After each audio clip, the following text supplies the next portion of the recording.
Good evening. My name is Larry Few, Director of Global Affairs Center, and thank you very much for coming out tonight.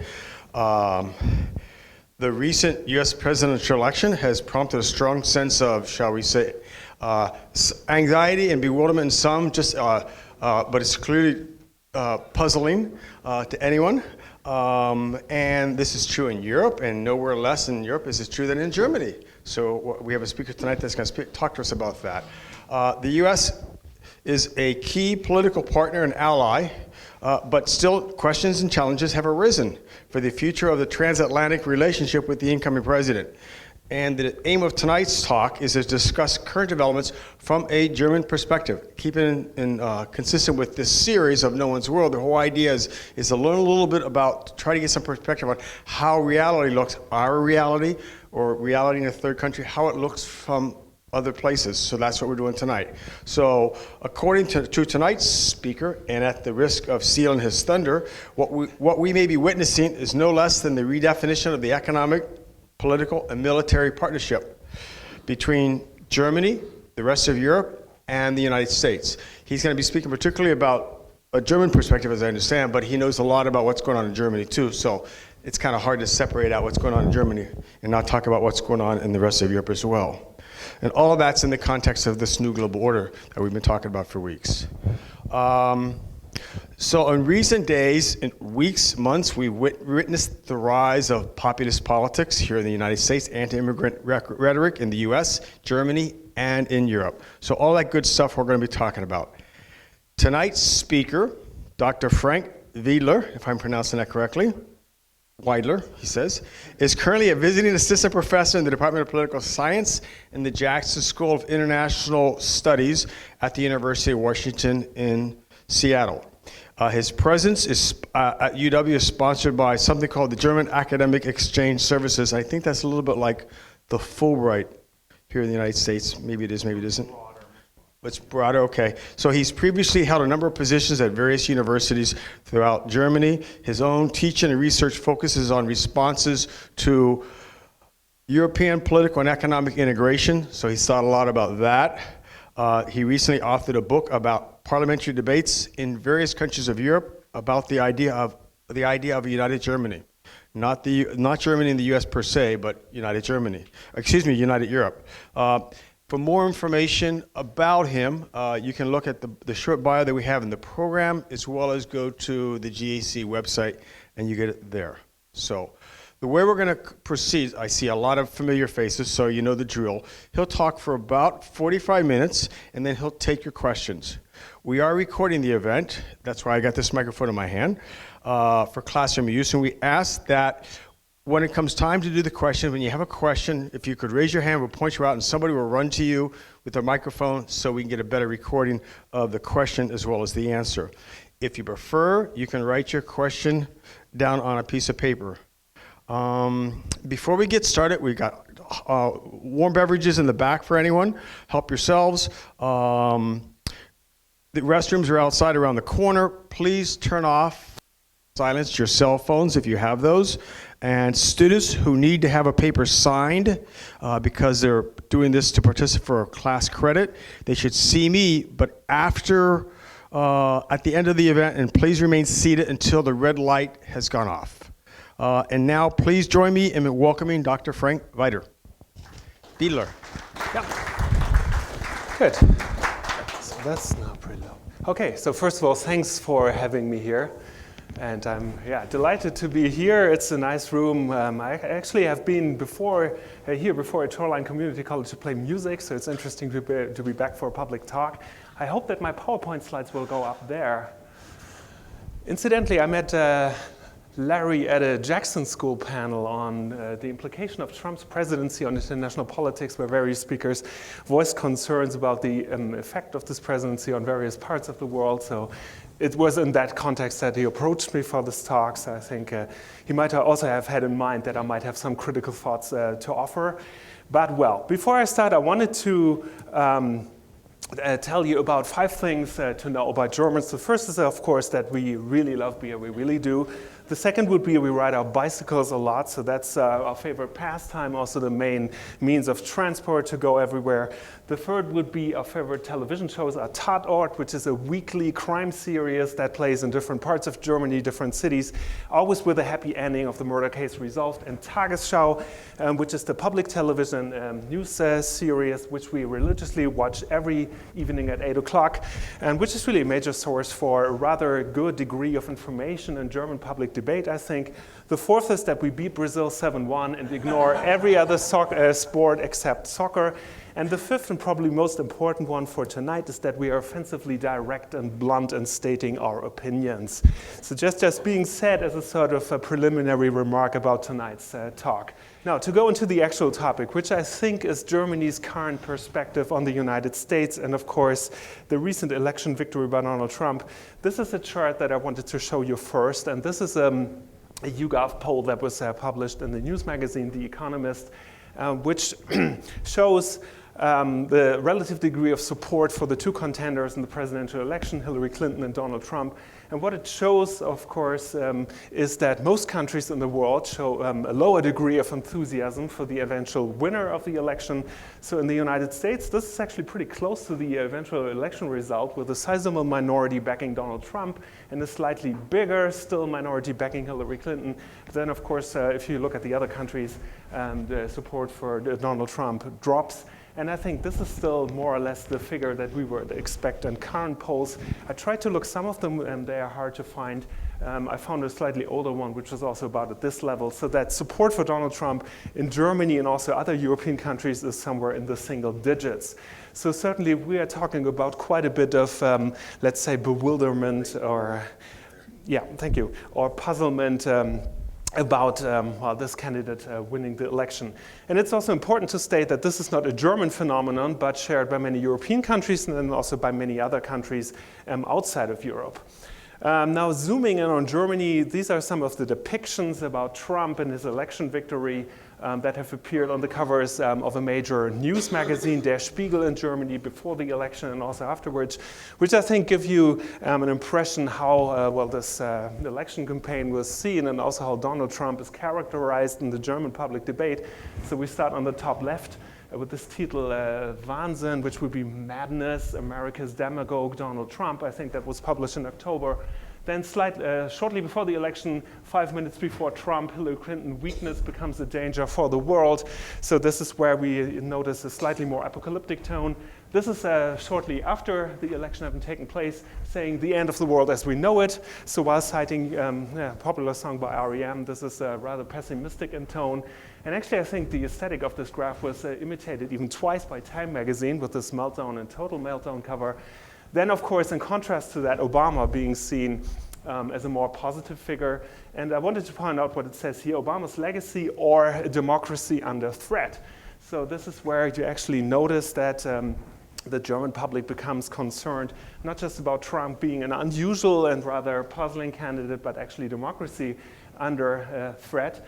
And finally, this is the almost recent issue of Der Spiegel, so Trump's game, depicting the international system as a system of, as a collection of billiard balls that will be more or less kicked apart by the American billiard ball that is presumably, sort of collided against this, against the other nations by Donald Trump. So what I think we can see from these depictions, and I think they stand as rather representative for the German public, is two things. There is a lot of bewilderment about Donald Trump and his election victory, and the fact that he's now the US president is seen as a potential or real danger to democracy and also as a real source of instability and danger in the international system. And that's what I want to look at in some more detail today. And first of all, let's say on a more half-serious or satirical note, this actually so this is to point out that, of course, in many half-serious satirical remarks, a lot of references were made to German history, either that we sort of experience a revival of that, or that Germans are overreacting because of their history.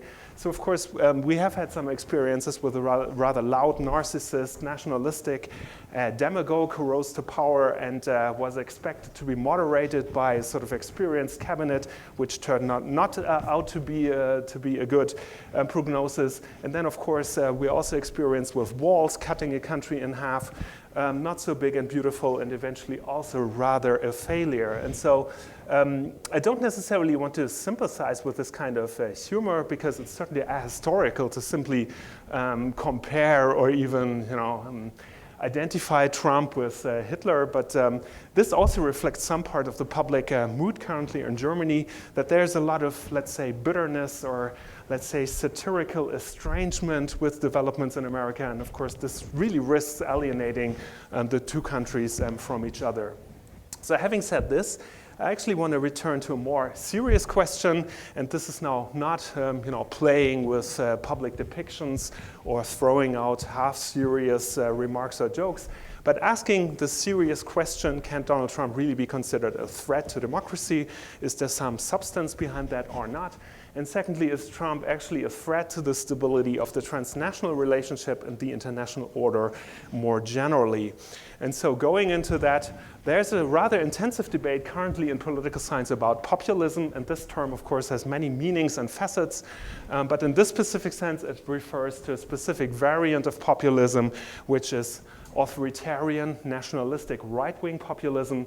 And this is a very recommendable recent publication by Princeton political scientist Jan Werner Müller, who is also of German descent, as his name might give away, who discusses these three main criteria to identify, let's say, the more radical and more dangerous variant of populism that we currently see rising in the United States, but also in other countries around the world, and of course also in Europe. And so therefore I want to bring up this framework actually as a sort of a point of reference for a discussion that could include both American developments and then also European and German ones. So what does radical or authoritarian populism consist of? First of all, populism is always based on some sort of anti-elite polemic and rhetoric. So it always has to do with politicians making claims that in power there's a corrupt cartel of decision makers that divide the share between each other, do not care about the people, are corrupt and self-serving and so forth.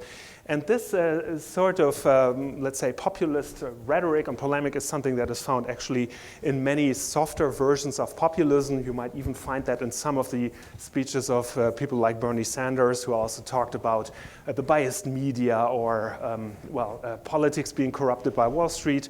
But what we find here in Donald Trump's example is a rather radical version, which talks about a conspiracy between Wall Street interests, politicians in Washington. And if you listen to his inauguration speech, it was really breathtaking how strong a broadside that was to talk about, let's say, the entire political class of Washington having sort of ignored the people, and now, power being given back to the people. And another, I think, very noteworthy thing is that this is also combined with a rhetoric about national decline and dystopia, which sort of clouds that in very dramatic terms and calls for a complete reversal of the current state of affairs, which is more radical than other versions of this rhetoric that we find. This is, of course, combined with a very, let's say, simplified appeal to what we could call common sense. And if you can say anything about Donald Trump's way of arguing and talking, it's that it is massively simplifying. And that's something that you find in many populist speeches and political party programs. But in Donald Trump's case, it's especially striking.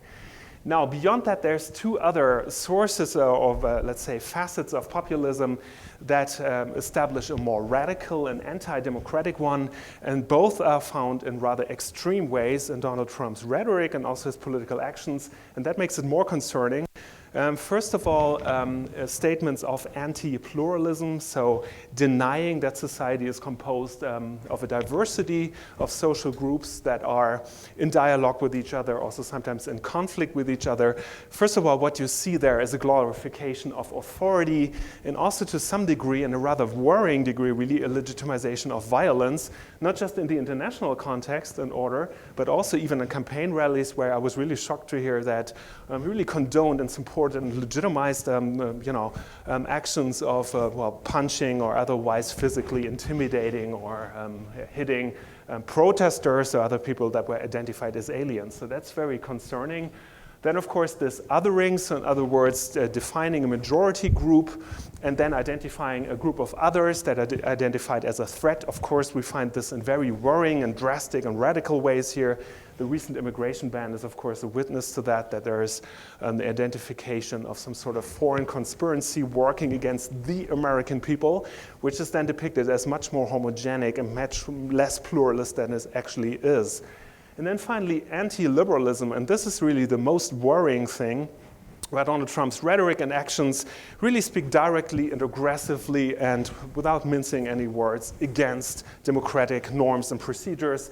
So contempt for democratic procedure, I think it is really important to call back into our memory and our consciousness that we now have a president of the United States who refuses to accept and continues to contest the election, the results of the general election in their entirety, and actually calls for correction of that result, even though he has won. And that is really earth-shattering if you think about that, that the president is the highest representative of democratic institutions who should guarantee their integrity and their stability, continues to question the integrity and legitimacy of these procedures, which really puts him in a league with sub-Saharan strongmen, and we're really not used to these kinds of comparisons. And another thing that is really very characteristic, at the same time also very worrying about Donald Trump, is this delegitimization of political opponents. So one very characteristic thing about him is that he doesn't sort of criticize or reject opponents, but he delegitimizes them by calling into question their integrity, their character, their quality of being taken serious, so they're weak or sweat or are corrupt or lying or crooked or whatever. And this is used consistently, not just as a sort of side remark, but really as a core element of his political rhetoric. And then, of course, the complete sort of indifference towards what is fact and what is sheer manipulation or being made up sort of runs across these three levels and is used to support all of these three elements of his very radical variant of populism. So in short, if you apply this political science definition, yes, absolutely. This is not just anti-democratic populism that we see in Trump, but actually a very and unusually radical version of it. So yes, absolutely, this man is a danger to democracy. And the remarkable thing is really, if we compare that to other right-wing populist parties in Europe or elsewhere, we might actually notice pretty often that parties that we used to be worried about appear actually rather moderate in comparison to this particular person. So yeah, that is what needs to be said about this point. What about the international order and the stability of the transatlantic relationship? I just wanted to put out three pillars and three frameworks of U.S. post-war foreign policy in the transatlantic framework and beyond that are currently being called into question in very sort of indifferent and aggressive ways. First of all, the transatlantic partnership used to be defined traditionally as a community of values. So therefore, not just a utilitarian sort of club of nations that organize payments between each other, but of course an international organization, being NATO, that is based on common values and on unquestionable solidarity. This is really what NATO is essentially being built on. And just calling that into question really shakes the order of the post-war international system in its very fundament. So this is really a totally unspeakable statement to say that Europeans are not paying their fair share because A, it's not about payments, and B, NATO is not a transfer union or a rental contract. It is a community of values and an expression of mutual solidarity. While it's of course a different thing to sort of rely on those principles and then address levels of defense spending, which Obama also did. But that's, of course, a different thing than calling NATO obsolete or making solidarity conditional on payments or defense spending. So there we really have to worry about quite a lot. The second is the support for multilateral organizations. And even if several presidents in the post-war history would sometimes at odds and not really satisfied, and sometimes even in open violation of UN resolutions and decisions, we still need to remind ourselves that the United Nations is a framework for international cooperation that was designed and promoted by the Americans in the immediate post-war phase. and that was always seen as an important framework for international cooperation and dialogue. And we don't know quite yet where Donald Trump stands on that one, but certainly some remarks in that regard are also worrying. And then finally, the European Union. It's almost unnecessary to say that the entire history of European integration, of course, was always based on very strong and also material American support. So encouraging Western European countries to form the European community and backing them up with economic aid, such as in the Marshall Plan, of course, was a key component of post-war American foreign policy. And it has been a hallmark of any US administration in the post-war period to support European integration. And of course, it makes a lot of sense because if you consider the national interest of the United States in political and economic terms, of course, it makes a lot more sense to have a reliable, stable bloc in Europe in place that organizes free market exchanges and also allows to establish a sort of counterpart for political dialogue. And that is also a reliable partner in the international system for questions such as conflict resolution or any other question that comes to mind. So just sort of gloating over Brexit and sort of making these remarks that the European Union is a disastrous, failing organization matters quite a lot. And we could recently read that Trump is about to appoint an ambassador that is actually boasting about having brought up the Soviet Union and next wants to bring down the European Union. So yes, Donald Trump absolutely is somebody who brings a massive amount of instability and also danger to the transatlantic relationship and the international order. We should be very, very worried indeed. For the next one, actually, I have to go to this view. Having said all this, of course, there's a lot of chaos currently in this whole situation and development. And I think this can be depicted really by showing a couple of articles that appeared in the New York Times today. And it is really just today, and that in itself is breathtaking enough. So this is about a story saying that for Europe, there's now a new threat in town, namely the United States. The next one is about a war of words between Trump and Iran. The next one is about this newly arising conflict between the United States and Australia, which used to be a classical partner and ally. The next would be this failed and very questionable military action in Yemen. And then also we have this whole debate about political Islam and the immigration ban and so forth. So of course it's a dangerous threat, incredibly unstable and at the moment still very chaotic. And with some comic relief, I can say that Walter Sobchak indeed was right, because we are entering in a world of pain.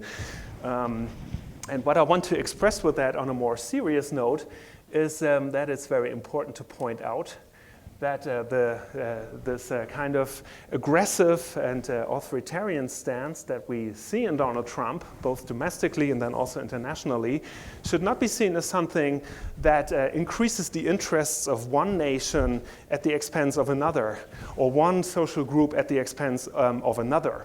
So this is not promoting US interests and making America great again, or sort of increasing its economic returns and benefits, and now finally the Europeans and the Chinese pay.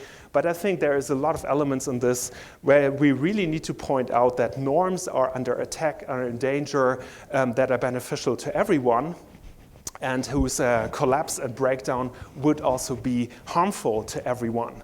And just to illustrate that a bit, obviously, and of course, having a US president who's pretty likely not to accept an election result in case he might be voted out of office in 4 years is something that harms everybody. And not being sure whether NATO is still a reliable framework of international cooperation or just a letterhead is, of course, detrimental to the interests of everyone. And also the European Union breaking apart and having a lot more political instability in the European scenario would also be very detrimental to the United States political interest. So I think this is very important to point out, that this very strong and principled criticism of Trump and also calling for resisting the normalization of Trump is not a partisan argument.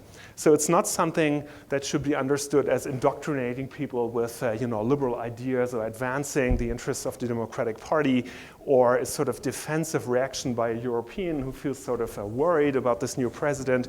But I think we really need to take seriously that norms and principles and frameworks are under deliberate and aggressive attack that serve the interests of everyone.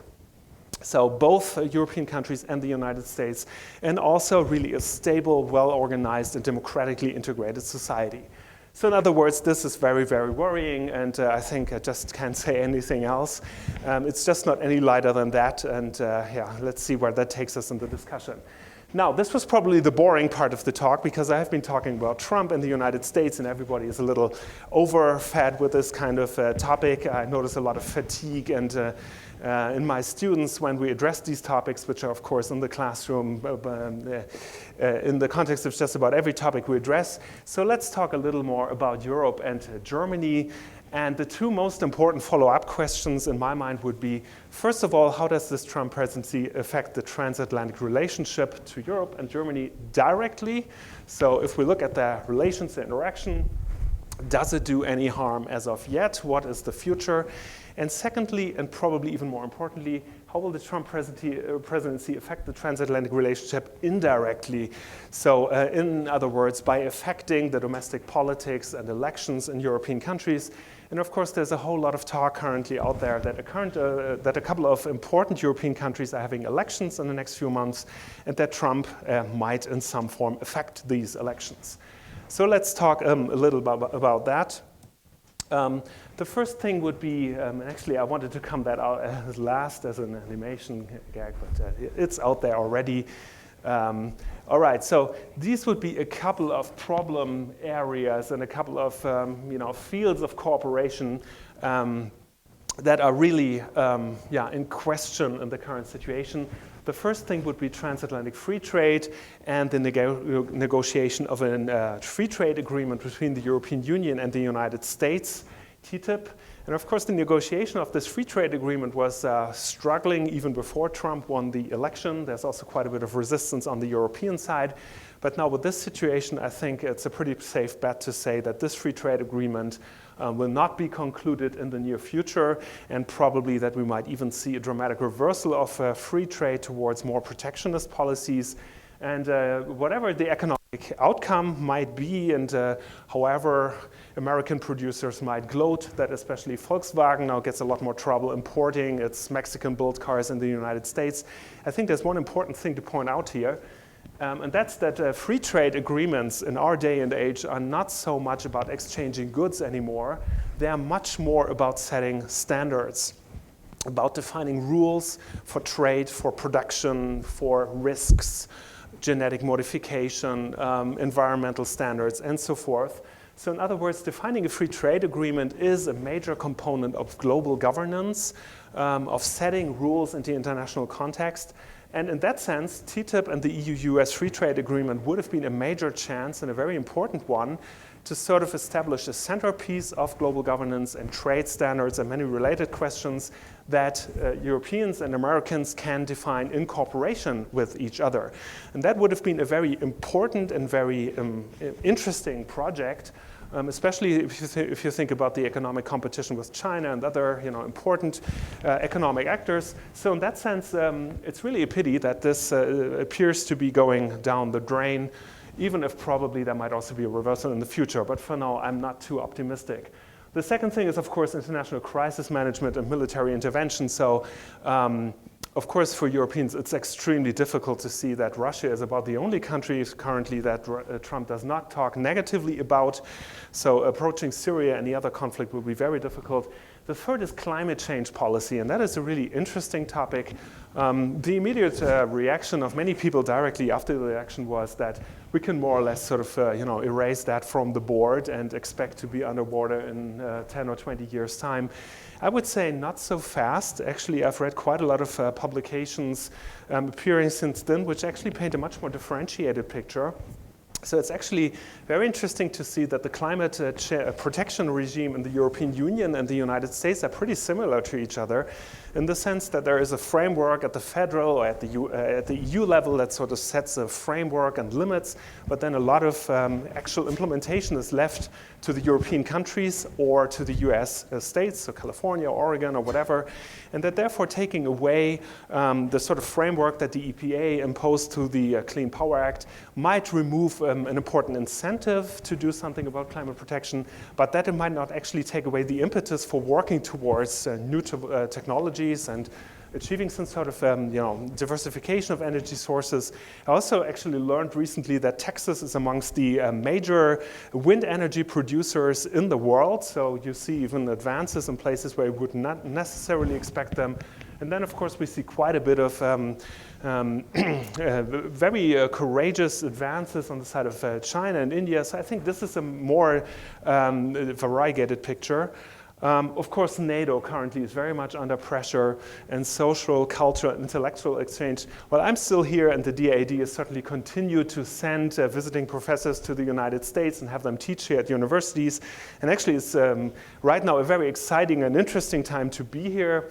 But on the other hand, you read increasingly reports and posts on social media that people consider canceling their vacations in the United States or do not, want to, have too close contacts or study there.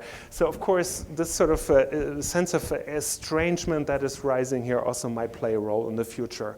So there are a lot of major problem areas, and I think that the major defining characteristic of Trump in foreign policy is that there is so little of a sort of well-defined framework of foreign policy doctrine that he's put out and that you could sort of use to calculate his future actions.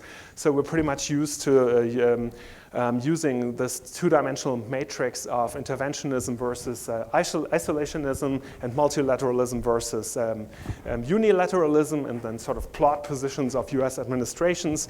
And the only thing that we can say is Trump is certainly is not a multilateralist, but everything else is really all over the map. So it's very uncalculatable, and I think events will play a big role. And certainly this is very confusing. And another really remarkable thing actually relates to this meme. That escalated quickly. It's really unbelievable to remind ourselves that we are 2 weeks into this new administration, and all of these policies are already shaking and under attack.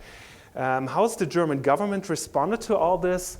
Once again, Merkel has applied her signature style of waiting for actual challenges to appear and not make any emotional or, let's say, too bold statements before it's absolutely necessary. But when it is called for, take a stand that is based on well-defined principles. And so this was the speech she gave immediately after Trump's election victory, and I've played that to my students various times. So atmosphere like it's somewhere between a funeral and commenting on North Korea's latest missile test. So it's really sort of unusual to see the German chancellor talk about the US election in this sort of tone. And of course, the words she used are also very remarkable by really reminding the newly elected US president of values and norms that should define, democracy and the transatlantic partnership. And based on these values and conditional on these values, she's offering the cooperation. So I think she's about the only Western leader who was actually so clear and principled and bold in her statements that it is only based on certain conditions that there will be a close cooperation between Germany and the United States. And these values are democracy, freedom, respect for the rule of law, and human dignity. Of course, human dignity is an extremely important word for German political discourse. You might know that the German Constitution, the basic law starts with the sentence, the human dignity is not violable, Würde des Menschen ist unantastbar, and so forth. So that's an extremely important sort of reference. And then independently of nationality, race, and so forth. And it is on the basis of these values that I'm offering the future president of the United States, Donald Trump, my close cooperation. So that's a very unusual statement, of course, to make for a German chancellor right after the election of a new president. And it goes on. Recently, we have the immigration ban, and Merkel went out to make a statement, which I found equally remarkable and wanted to show to you. So it says in my own translation, the necessary and decisive struggle against terrorism that does not justify in any way a generalized suspicion against members of a certain religion, in this case of the Muslim faith, or against citizens of a certain nationality. In my view, taking action in this way runs counter to the principles of international aid for refugees and international cooperation. The Chancellor's Office, in cooperation with the Ministry for Foreign Affairs, will put all their efforts into clarifying the legal situation, particularly for persons holding dual citizenship and defending their interests decisively. This implies that we need to clarify the legal situation, and of course, we're also engaging in close exchanges about this topic with our European partners. So, wow, and this 10 days into the new administration, and this is the German Chancellor talking about the US government, not Russia or Syria or some, so it's really unusual and puzzling. And I think what I also wanted to point out, that Merkel makes reference exactly to these points that are also mentioned in the first part of the talk. So making the point that this is not a partisan disagreement, but sort of resisting Trump's actions and words is about a defense of democracy and a defense of sort of civility and principles of international order and cooperation. So norms that should be accepted for everyone and that are not, so to speak, particularistic for a certain country or social group. So that appears to resonate with what I said in the beginning and also what many political scientists feel. So, wow, next point. Indirect effects of Trump. So while the transatlantic relationship is currently under a bit of pressure and trouble, the second main question is, is Trump promoting right-wing populism, and is Europe going in the same direction? And of course, there's this whole media hype out there that there is now a chain reaction of all sorts of countries, following the populist seduction. So it starts with the Netherlands in March, the Party for Freedom and Geert Wilders on the rise. And there are recent polls that he might actually lead his party to success as the strongest party there, although it's pretty questionable he's going to be prime minister. Secondly, the French presidential election on May 7th, Marine Le Pen, of course, has a lot of media attention as France's potential future president. For some reason, they're all peroxide blonde, both Le Pen and Wilders.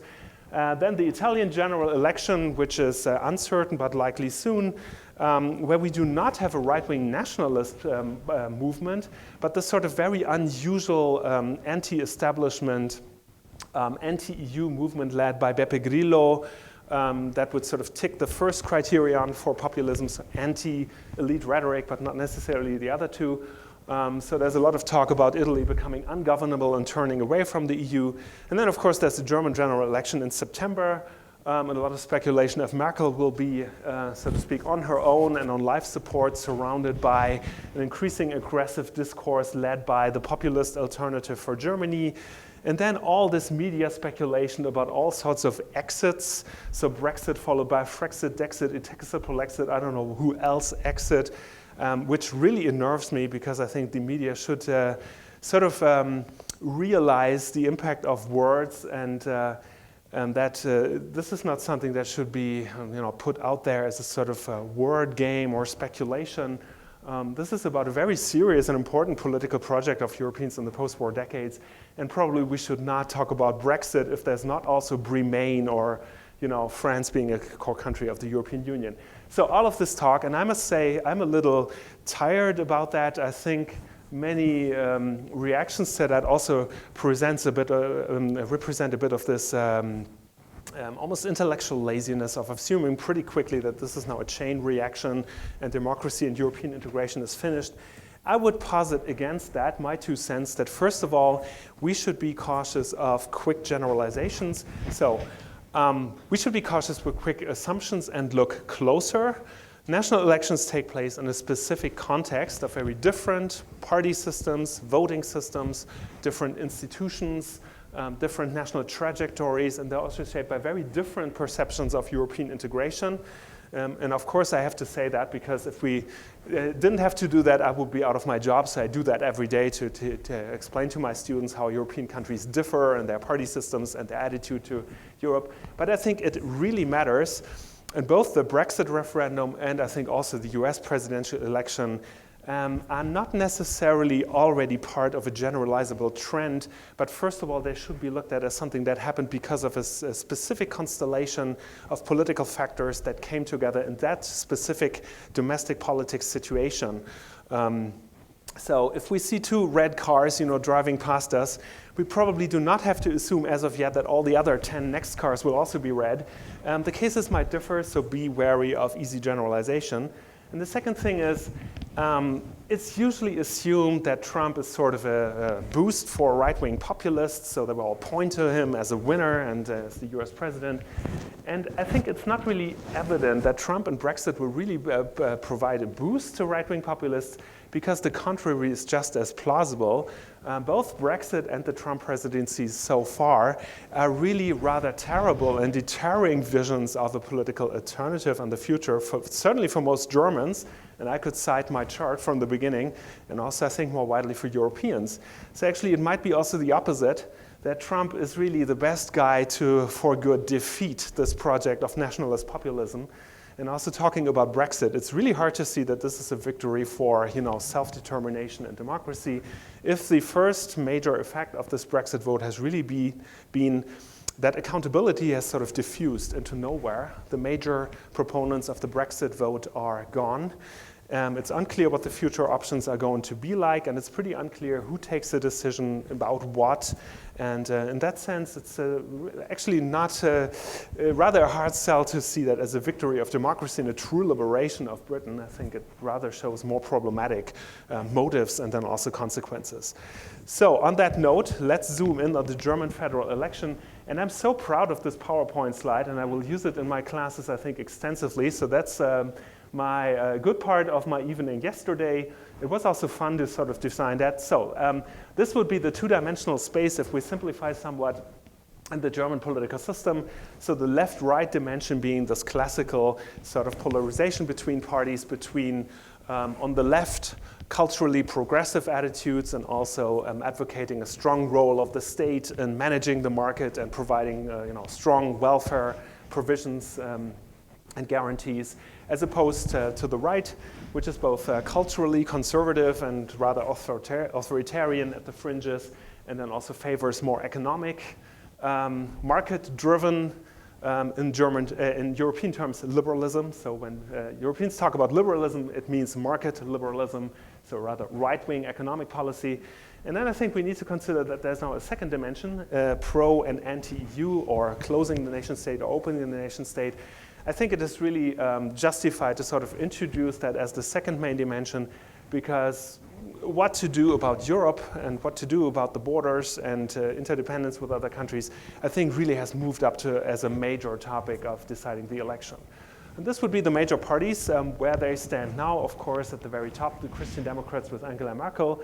Then their main current coalition partner and main competitor, the Social Democrats, SPD, who will now be led into the election by Martin Schulz, the former president of the European Parliament, who is therefore very much identified with the European Union and also a strong advocate of European integration, while at the same time being a very classical sort of left-wing social democrat politician, as you will notice from his beard, glasses, and very serious demeanor. So it's really refreshing that these old-style social democrat guys are still around. And then a couple of smaller parties, the Green Party, a pro-European left-wing, then Die Linke, which is sort of a legacy from German unification, which combines rather extreme or strong leftist economic positions with a very skeptical attitude towards the European Union. And then, of course, there's the newcomer that everybody knows, Alternative für Deutschland, or Alternative for Germany. For some reasons, my students know Merkel and Alternative für Deutschland, nobody else. Apparently, that's sort of the distribution of media attention. But I think the size of the boxes corresponds more or less with the strength of the respective parties.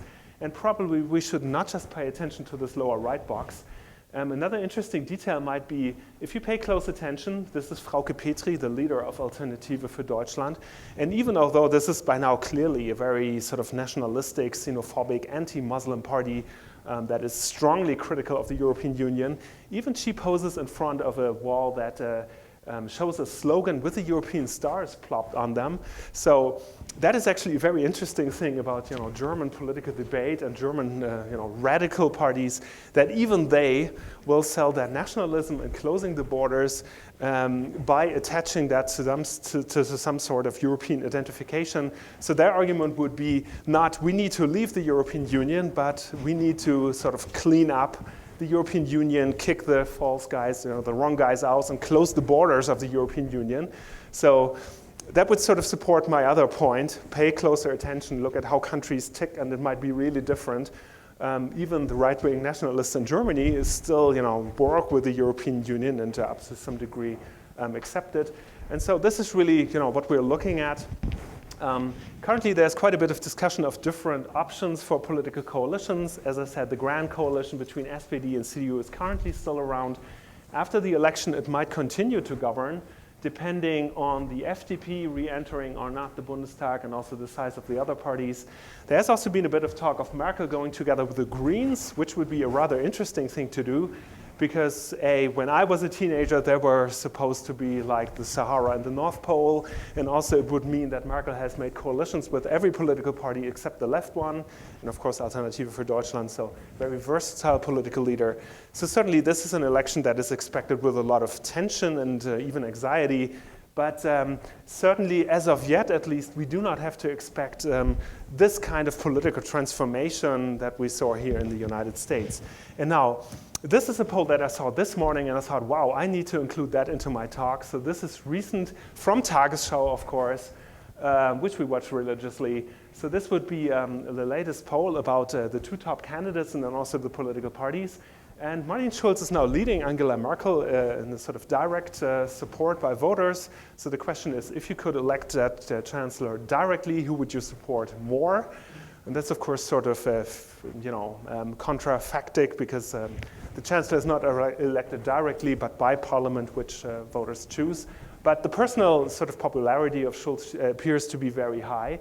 And therefore, Merkel has a challenger who nevertheless is ardently pro-European, while at the same time very likely to promote more leftist policies in the sense of more investment, departure from this austerity program that was more or less imposed on countries in the Eurozone crisis, and so forth.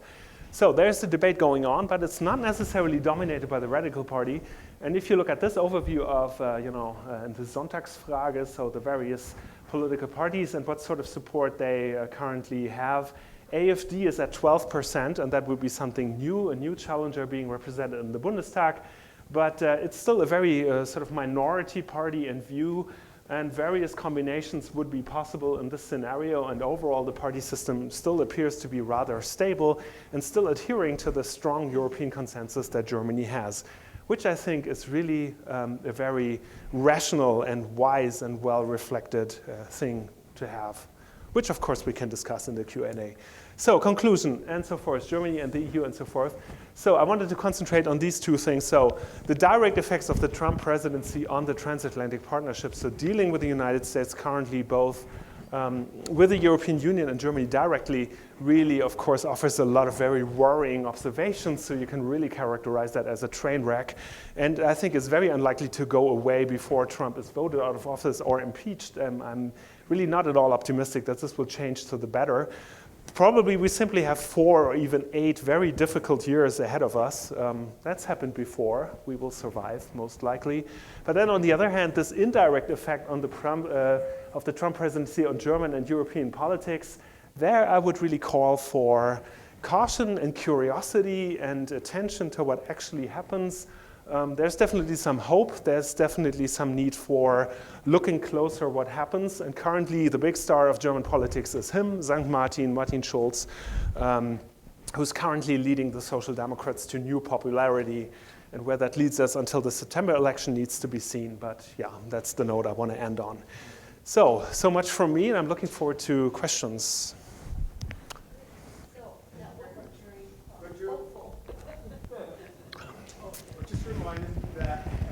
Question, just raise your hand, and we got some folks here with microphones, and they will run around. Do you need with water?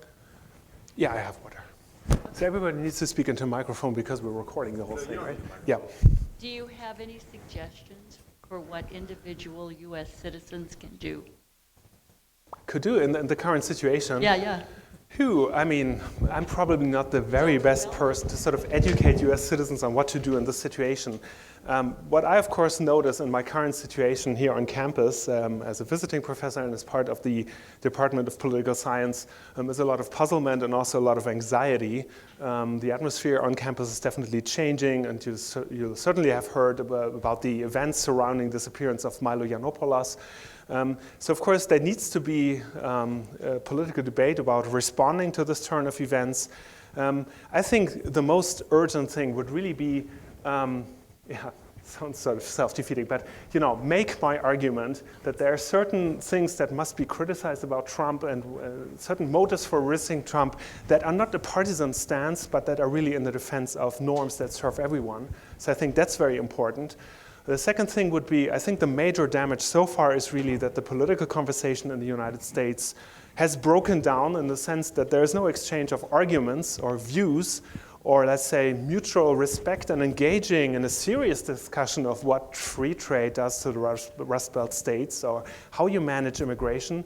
But this has been replaced by a strange histrionic contest about attention, drama, flim-flam, nonsense. And I would say that's really the first major damage that Trump has done.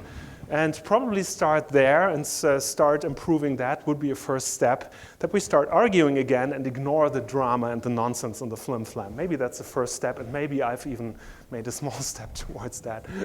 Self-praise. Yeah, but it's a big topic, of course. Other questions?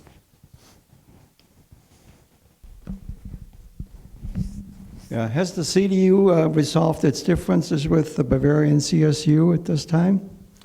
The Bavarian CSU, so you really know the German party system. First of all, maybe to clarify, the CSU will be the sister party of Angela Merkel's CDU. You've probably lived in Germany or have a German uncle or something like that you're so familiar with that. Okay, all right. Then you're even closer to Bavaria. And so the leader of the CSU, Christian Social Union, Horst Seehofer, is the closest equivalent that we have to Trump, who took a rather critical stance towards how Merkel managed the refugee crisis. So suddenly it was the Greens backing Merkel and the main sort of adversary being Horst Seehofer. And he has this populist touch, so it's a good question to ask for him. And he sort of played with fire and actually released an interview where he praised Trump for being, a decider and a manager and a maker. And it's really ridiculous how in German politics you have these ridiculous discussion circles and all of these, scrutinies and all this, talk and no action, so to speak. He's backpedaled since then quite a bit, so it's more or less fallen on his feet, like for so many people that praise Trump. Because the immigration ban was imposed, and that is really something that the German public is shocked about to such a degree that, a mainstream politician would not have been able to defend that. So Horst Seehofer is currently between a rock and a hard place, certainly playing with this populist nerve, but basically so far I think failing to do so. And he's very certainly outshadowed by Merkel at the moment and more seen as an appendix. I think. No offense to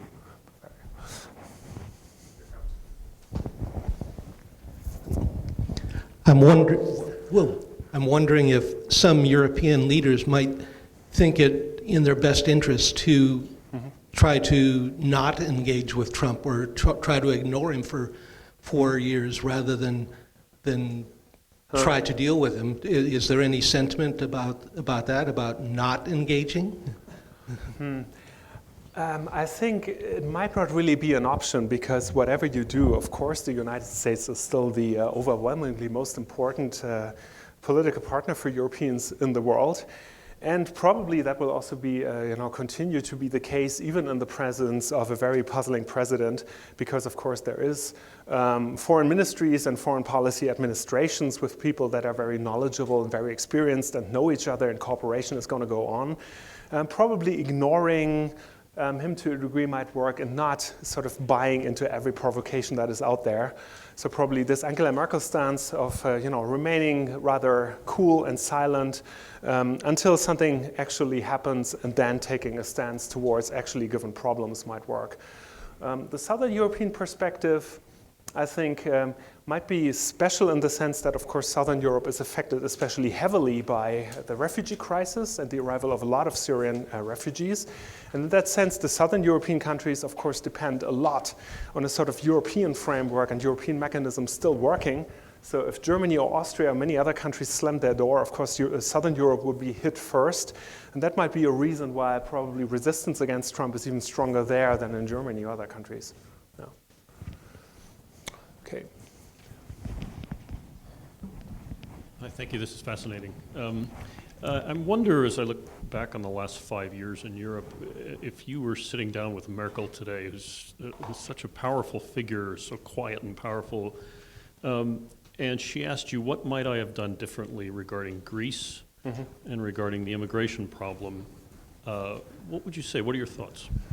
That's, of course, a pretty big question. Maybe start with the refugee crisis. I think overall the response of the federal government was the right one, because first of all, there's of course norms of international order that need to be respected. The other thing, and I think that was ultimately also the more important motive, is I think there's a very clear understanding that it is Germany's most important political interest that the European Union stays open and that national borders are not closed, so that free movement of persons and goods and so forth is still guaranteed, and also that the European Union is still operational as a political framework. And I think it was very clearly understood that with a unilateral sort of reaction, slamming shut the door and sort of closing the borders, the result would have been a chain reaction amongst European countries, and that would have more or less killed any sort of chance for political action in the European Union, and therefore the decision was taken to accept the influx of refugees and in the meantime work on a political answer and management of this crisis longer term. So making pacts with neighboring countries, Turkey, for example, however problematic that was, and so forth. So I think overall that was a very well-informed and also correct response. About the Eurozone crisis, of course, it was very bad economics and also rather problematic politics. But it is probably easy to say, to be Joseph Stiglitz and to say there should have been a European Marshall Plan and there should have been a bolder, approach to forgiving Greek debt and to organize more economic investment in Greece and so forth and to kickstart, sustainable growth. The problem is that the European Union imposes pretty hard barriers to that legally and institutionally. So you can't govern the European Union like a federal state. It's not quite possible, and therefore European politicians needed to work with pretty limited policy tools and simply available options. And I think within that range, the federal government still did, and Merkel still did, what was more or less workable. So certainly it was a very unglamorous response, but more or less within the corridor of the feasible. That's a pretty lengthy response. There could have been probably a more compassionate and sort of decisive response to that. But I would also see the political limitations to that. Yeah.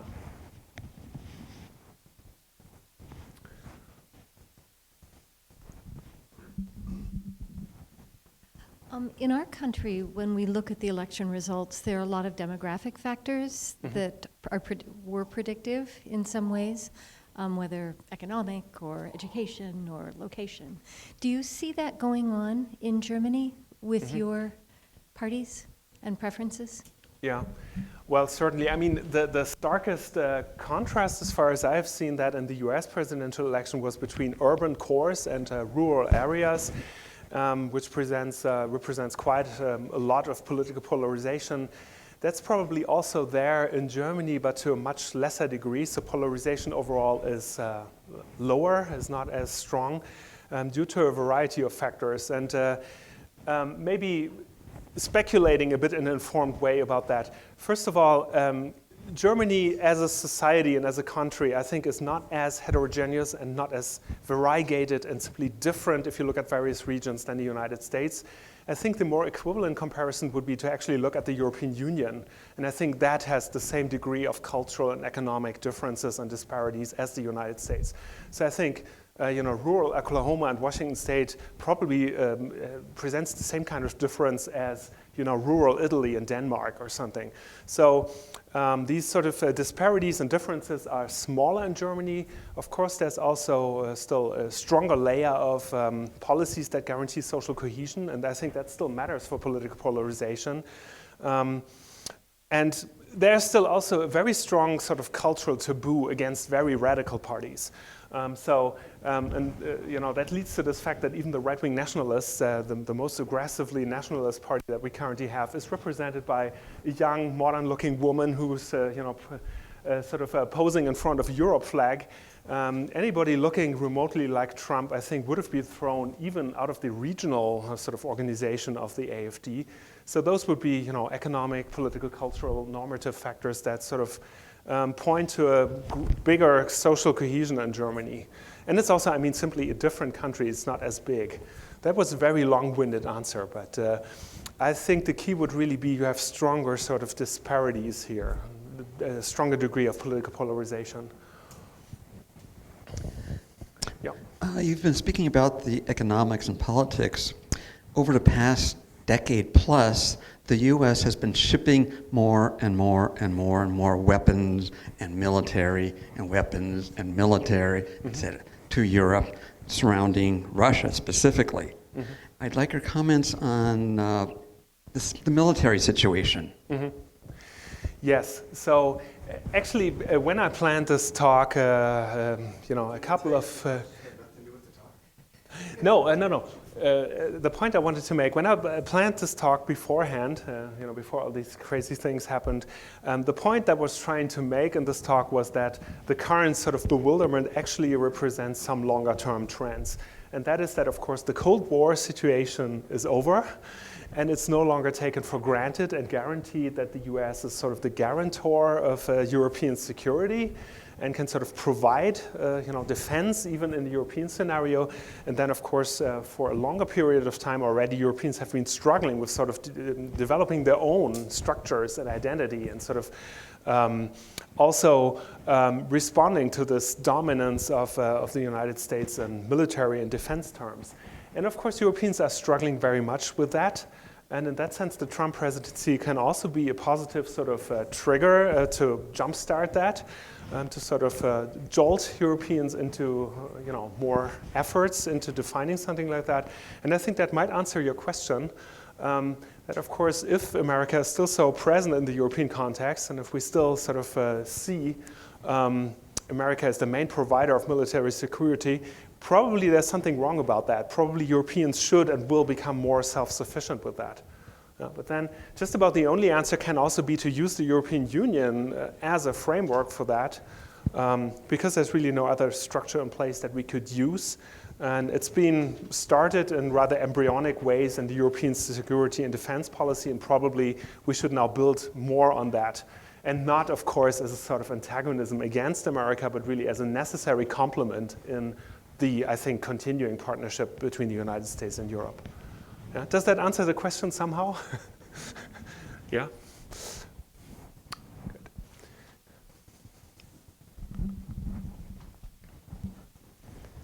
I'm not a historian, so you can enlighten me on some things, but when the EU was created, I don't know if that was something that the politicians decided or the people voted on it. And I'm wondering, I know that you alluded to the Trump effect, I guess I would call it, with Europe and what's going on, and how all the exits are looking like they could, there's a possibility of some of them following Brexit. And I'm wondering, obviously those Brexit started before Trump was a factor. So, and then Trump got elected here. Whatever the numbers were voted here, whatever the population was. There must be some kind of similarity between what happened here and what's happening over there in terms of the way people are reacting to something that the government must be doing or the people in power must be doing, is my thought. There is a reaction to that. And I think you alluded to something about Brexit and the accountability. Where would the accountability be? So I'm just wondering what your thoughts are on the fact of the maybe discontent of some things that people must be feeling over in Europe in different areas, particularly in Britain since they did that. What do you see, particularly in Germany, of a discontent? There must be some something that people are not satisfied with. And I don't know if it's one thing or a number of things. Again, we have very different governments between, I think it's a lot more, again, I'm not historian, I don't know, but much more socialistic over in Europe, not so much in America. So I wonder if you could talk a little bit about what you see is happening that people might not, that are reacting to the EU, that why they are looking to leave. Yeah. So what I hear from that question is the sort of that it would be a little, really too little to just protest Trump and be appalled and to sort of be, confident and complacent that the European Union is a great thing and simply carry on. And I would agree to that. Of course, we need to think about the sources of why there is increasing resistance against, free trade and also the opening of borders and the European Union. That's a very big question, and it moves a lot of political scientists at the moment. So there's, of course, a big literature out there how the opening of borders changes politics. Maybe shorthand answer would really be, first of all, what we've seen in the last 10, 20 years is simply the second dimension emerging. So pro-anti-EU dimension was not there 20 years ago. It's now there. And probably it becomes ever more the defining political question that simply decides elections and polarizes people. No longer so much this classical left-right conflict, but really the open versus the closed, both with regard to cultural questions, immigration, social, identity, and so forth, and then also with regard to economic questions. So it's certainly a very serious political question that we need to address. And with regard to the European Union, the thing is that it started out as a rather limited regional organization organizing a single market, and since then it's become a lot more. It has a common currency or a single currency that really affects people's lives and can really ruin national economies. The refugee crisis, of course, has led to the arrival of a lot of people that are present in localities and can upset people. So, of course, there needs to be an explanation, and it would be really too little to simply carry on and say, okay, the EU is a great thing. And here the EU is deficient. It hasn't been doing well enough so far. And the problem is really that the EU has tried to be democratic. It's put in place a European Parliament that is elected directly and that has actual power, but it's not yet recognized so much by citizens. And very clearly, people are struggling with developing a new, really powerful, convincing justification of why the European Union would be a good thing. So we really need to work on that and really develop this explanation, and probably also think harder about all the effects that free trade and the opening of borders has in economic terms. I would really say it has these two sides, the cultural and the economic. And of course, there are people that lose out because of European integration and the opening of borders, and probably that needs to be addressed. And there need to be serious policies about that. And how that's to be done is, I think, a bigger question, but certainly the need is there. And I think you're absolutely right in pointing to the fact that the EU has always been a very elite-led and elite-designed kind of organization. It was not decided by the people in a big European referendum, but it was more or less negotiated between state leaders and has grown and grown and grown since then. Yeah. Mm-hmm. Yeah?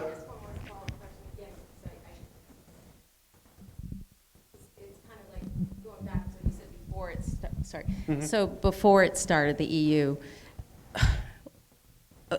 simple question, probably very complex answer, but it would affect people, but what would be the worst thing if the EU broke up in terms of how countries would work? Couldn't they still work together without, I guess, an EU? I don't know. I mean, the United States, we're all in one country, but we're separate states, and we still work together. We're under one country. Yeah. I'm just curious, like, what your thoughts are on. I think it would be very. I think it would be very detrimental for both economic and political interests. So certainly, the economic cost for that would be huge, and not just for Germany with its very export-oriented industry, but for everyone.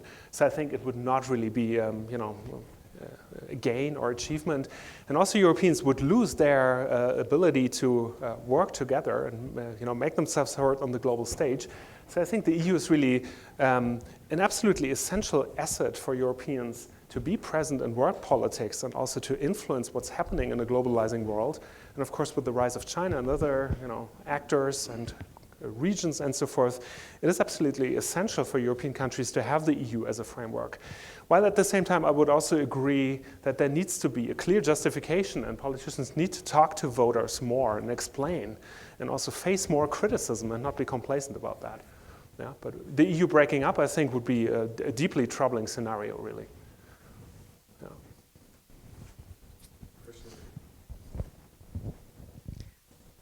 The similarities and differences between 1930s German churches and Hitler and the U.S. today and our religious right churches and just the conservative hard right, the similarities and differences there. What do you see?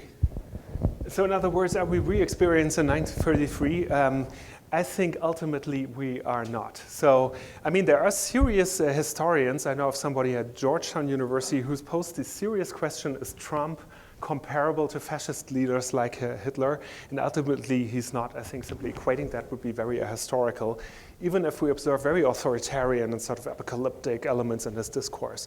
So there's a bit of a difference there. And then I think the other difference is really, and I'm still very optimistic about that, that I think US democratic institutions are still too strong and too stable to be sort of adapted to one single autocrat, to one single person.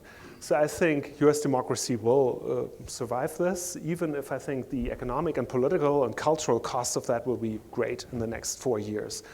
About the radical right churches, yeah, I don't know about that. Probably this sort of evangelical movement in Germany's 1930s was less powerful and less influential. Although I would need to check about that. It's an interesting question. Yeah, certainly the right-wing nationalist right, Hugenberg and so forth, they were also carried by a strong religious right. The association that the brown shirts and the basket of deplorables have some similarities. Yeah, I mean, I would really be very hesitant in direct comparisons between Nazi Germany and Trump. I think it does injustice to both cases, and it would be pretty historical, really. Even if we need to be worried about Trump as a threat to democracy, but it's certainly a different kind of threat in a totally different setting. And certainly we're not yet here arrived at a degree of violence where we actually need to worry about, these platoons of brown shirts chasing us if we say something. So with a dose of caution there. Other questions? Someone had a hand up here. Right here. So what is the opinion in Germany about the sort of relationship between Trump and Putin? And if Trump sort of stays back in the United States, Putin, is he going to try to fill the vacuum, or what the role that U.S. used to play? So first of all, Germany's relation to Russia is sort of tricky and can be ambiguous. First of all, because of the Eastern German Democratic Republic legacy, and also, of course, Germans still have fond memories of Gorbachev and the fall of the Berlin Wall and the role he played for that. So, depending on which region and which political milieu you go to in Germany, you might find a surprising degree of pro-Russian attitudes, especially on the political left, the so-called Russlandversteher, right? So the people who understand Russia. Although I would say that more recently this has really turned towards clearer majority against the current stance and policies of Russia. But actually it is curious that on the political left there will be a lot of actors who call for caution and not imposing too harsh and rash sanctions against Russia. And now how do Germans see that component of Trump being very friendly with Russia? I think most are scandalized, but probably some silently sympathize with that. So it's a question that I would like to think more about and pay more attention to. So it's a very interesting thought. Yeah.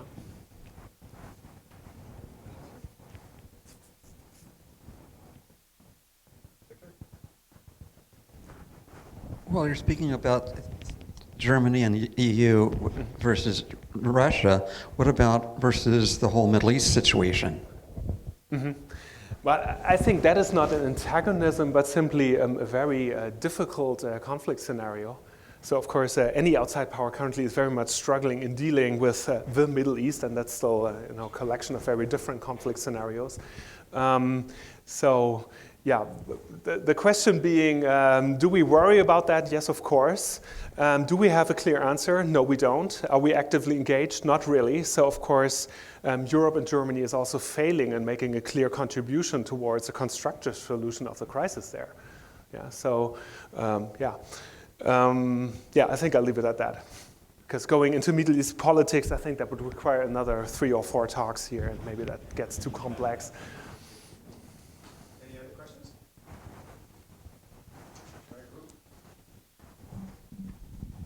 I'm going to ask a question. Sabrina. And I feel, I know we asked you to come here to talk about German views toward what's going on in the U.S., and so this isn't quite fair, but a lot of the questions have been this way. If you can imagine for the moment that Trump weren't in the picture, can you tell us a little bit more about what's going on in Germany? As someone put it here really nicely, I mean, what's been going on in Germany is well pre-Trump. So can you talk a little bit more about that, about the breakup of the Soviet, the breakup of the European Union, or the pressures toward that, and how that's seen in Germany and the rest of Europe? You've spent a lot of time. Yeah. So maybe I go back to again, this 2-dimensional slide. Jonathan, what did you do there? Okay. So maybe with a bit of a longer term view, when I was younger and sort of started voting, this left-right dimension of politics was the dominant one, or even the only one. European issues were very much at the background, or not even there. And if you study German politics now, read the papers or listen to the news, this Europe thing and pro and anti is much more present and might even become the more dominant political question. And what's also changed so much is that the characteristic ideological profile of the 2 major parties, the Social Democrats and Christian Democrats, has been sort of washed off. So when I was younger and a kid and teenager, the CDU, of course, would have been very fundamentally opposed to ideas like gay marriage or a more open attitude to immigration or something like that. And whereas the Social Democrats, of course, were much more progressive in that. And with regard to these questions, those 2 parties are now much closer to each other. So I think that's a defining political development, that the mainstream parties really converge on the old classical political questions, and the Europe question moves to the foreground. And I think a danger that we were facing already is that the Grand Coalition sort of builds a fort around itself and runs policy and supports the European Union, and resistance against that increases and rises both at the left fringe and also at the right end of the political spectrum. And somehow, of course, this is not a situation that can continue into the future, and there needs to be a more open debate and discussion about that. What sort of European Union German citizens actually want, and also how they deal with many of the problems that have been emerging. So, of course, the refugee crisis has been the political topic in the last 1-2 years. And so far, it's, I think, very remarkable how resilient the German society has been with this influx of a lot of people, and also how welcoming they have been. But of course, a lot of questions are now being asked, and this is a very explosive political topic. So even without Trump, I think this would have been the defining topic for the forthcoming election. Yeah, how do you define Germany in Europe, and what benefit do we have from that, and how do we deal with the problems that arise from that? Yeah. And Trump just kickstarts that and sort of epitomizes it even more.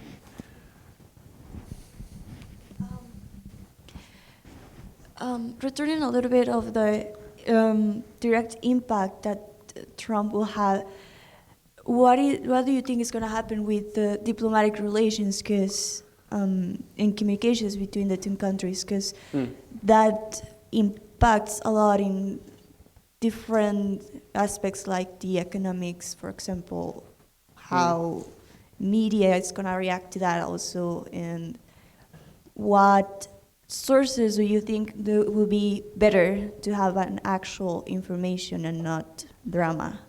like you said? Yeah, so that's a very good question, also a very hard one. I mean, at the top diplomatic level, I think it's going to continue to look like that for quite some time, that this really presents a lot of alienation and a lot of conflict and a very cool atmosphere.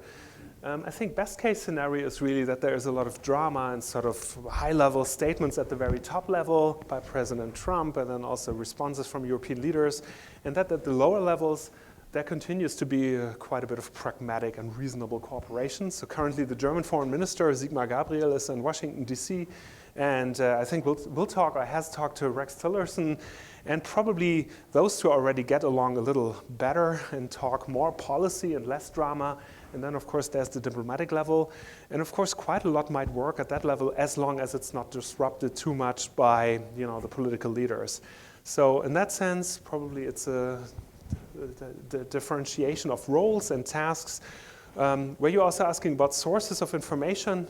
I mean, I still rely on the quality newspapers. I think they are still reasonably sort of objective and well-informed. So probably, don't support every opinion column in the New York Times, but I think the journalistic coverage is still good. So is the Washington Post, and of course several quality papers that I read from Germany. It's of course always good to read several papers, but I also encourage my students a lot to not focus too much on, social media news and statements, and to really go back and read the quality papers, which I think can be helpful for more informed and objective political discourse. So I'm really old style with that, New York Times. Can be hard to convince our students from that by now, but I still insist. Okay, I think we're near the end of our time. Please join me in giving Dr. Wendler another round of applause. Thank you very much for being here. And going to that last question, if anybody would like to have more information about tonight's topic or any of those that we've had here, you can go to there's an online learning guide at the college's library, and the address to it is in the program that you have before you, so take a look at it there. There will be further presentations or discussions like this in the near future, and they're also listed in your program, so please take a look.